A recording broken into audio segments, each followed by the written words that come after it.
এয়ারপোর্টের হামলার পরে আজ সন্ধ্যাবেলা আওয়ামী সন্ত্রাসীরা আবার আবার হোটেল লবিতে এসেছিল হামলা করার উদ্দেশ্যে, এবং সে সময় যুক্তরাষ্ট্রে অবস্থানরত এনসিপির সদস্যরা এবং আবার শুভাকাঙ্ক্ষীরা তারা তাদেরকে প্রতিহত করেন এবং পুলিশের সঙ্গে যোগাযোগ করেন।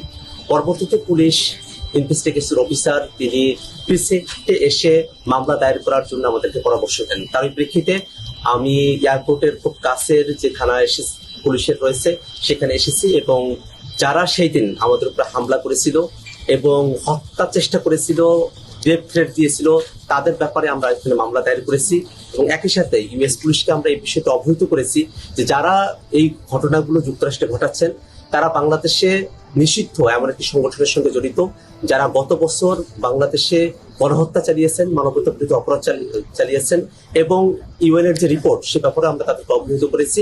আমরা মনে করি যে আওয়ামী সন্ত্রাসীরা তারা দেশে হোক দেশের বাইরে যেখানেই হোক, আমরা তাদের ব্যাপারে আইনগতভাবে যে প্রতিকারের ব্যবস্থা সেটা আমরা গ্রহণ করব। এবং আমরা এই কথা বিশ্বাস করি যে আওয়ামী সন্ত্রাসীরা তারা যত ধরনের অপরাধ করেছেন সেই অপরাধগুলোকে আইনগতভাবেই নিষ্পত্তি করা সম্ভব, এবং আওয়ামী লীগ তার সন্ত্রাস নিয়ে বাংলাদেশে আর ফিরে আসার সুযোগ পাবে।